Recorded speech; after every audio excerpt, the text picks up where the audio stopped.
राम सेतु में गिलहरी का योगदान। ये प्रसंग उस समय का है जिस समय भगवान राम माता सीता को रावण के बंधन से छुड़ाने के लिए लंका जा रहे थे।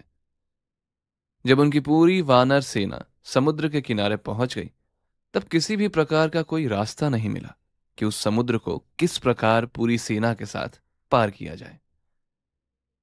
इसी घटना के संदर्भ में गिलहरी का योगदान भी सम्मिलित हुआ, क्योंकि अगर वहां पर एक राम सेतु बना था जिसमें गिलहरी का बहुत ही बड़ा योगदान रहा है। आइए जानते हैं।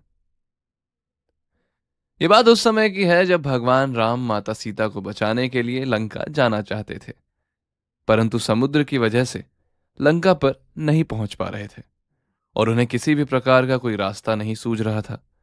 इस पर भगवान श्री राम क्रोधित हो उठे और उन्होंने समुद्र पर बाण तान दिया, जिसकी वजह से समुद्र देवता भयभीत हो गए और भगवान श्री राम के सम्मुख प्रकट हो गए और बातचीत में उन्होंने बताया कि आपकी सेना में नल और नील दो ऐसे वानर हैं जिनके जरिए आप राम सेतु का निर्माण कर सकते हैं और इस समुद्र को पार कर सकते हैं।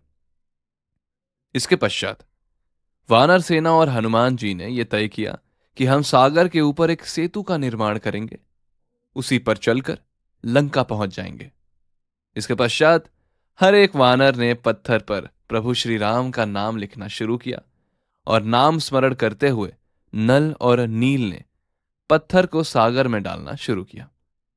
जैसे ही प्रभु का नाम लिखकर पत्थर डालने लगे तो पत्थर भी पानी में तैरने लगे और कुछ ही दिनों में राम सेतु बनकर तैयार हो गया। जिस समय राम सेतु बनाने में सभी वानर व्यस्त थे, उसी समय एक छोटी सी गिलहरी ने उन सभी को पुल बनाते हुए देखा था। गिलहरी ने मन में ही सोचा कि प्रभु श्री राम तो साक्षात भगवान हैं। उनके लिए जब ये बंदर राम सेतु बना रहे हैं और भगवान राम की सेवा कर रहे हैं, तो मुझे भी सेवा में अपना योगदान देना चाहिए। ये सोचकर गिलहरी ने मन ही मन प्रभु श्री राम के चरणों में नमस्कार किया और दूसरी तरफ अपनी सेवा शुरू कर दी। समुद्र तट के पास रेत का बहुत बड़ा ढेर था। जिस प्रकार की गिलहरी की क्षमता थी, उसका वो पूरा उपयोग कर रही थी और उपयोग करके श्री राम के कार्य में लग गई।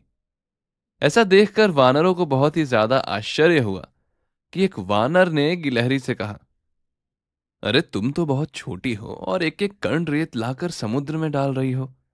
क्या तुम्हारे ऐसा करने से पुल का निर्माण हो जाएगा? तब गिलहरी ने जवाब दिया, मैं भले ही बड़े पत्थर नहीं उठा सकती हूं, पर जितना श्री राम ने मुझे क्षमता दी है उतनी सेवा तो कर ही सकती हूं। भले ही ये छोटी सेवा हो, परंतु श्री राम की सेवा तो हो रही है ना, इसलिए आप मुझे ये सेवा करने दीजिए। ऐसा कहने के बाद गिलहरी दोबारा से रेत लेकर सागर में डालने की सेवा में लग गई। ये सेवा करते हुए गिलहरी बहुत ही ज्यादा थक गई थी, परंतु अपनी थकान की उसने परवाह नहीं की और बिना रुके सेवा करती रही। वो मन ही मन कह रही थी, आपको क्या पता, जब तक मेरे शरीर में प्राण है तब तक मैं प्रभु श्री राम की सेवा करती रहूंगी। इसके बाद जब वो दोबारा रेत लेकर समुद्र की ओर जाने लगी, तब किसी ने बहुत प्रेम से उसकी तरफ देखा। जी हाँ, वो प्रभु श्री राम ही थे। जैसे ही श्री राम ने गिलहरी को देखा, उन्होंने गिलहरी को अपने हाथों में उठा लिया। इसके पश्चात श्री राम ने अपने प्रेम से अपनी दाहिनी हाथ की उंगलियों से उसके सिर पर हाथ फेरते हुए गिलहरी से कहा, भले ही तुम छोटी हो, किंतु तुमने मेरी सेवा बहुत ही अच्छी की है, इसलिए मैं तुमसे बहुत ही अधिक प्रसन्न हूं।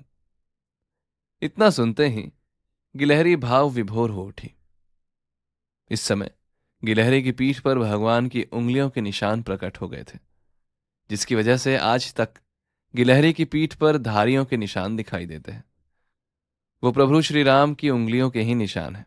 इसके पश्चात प्रभु श्री राम ने गिलहरी से कहा, कोई भी कार्य छोटा या बड़ा नहीं होता और जो भी तुम्हारी जैसी सेवा करेगा उस पर हमेशा मेरी कृपा बनी रहेगी।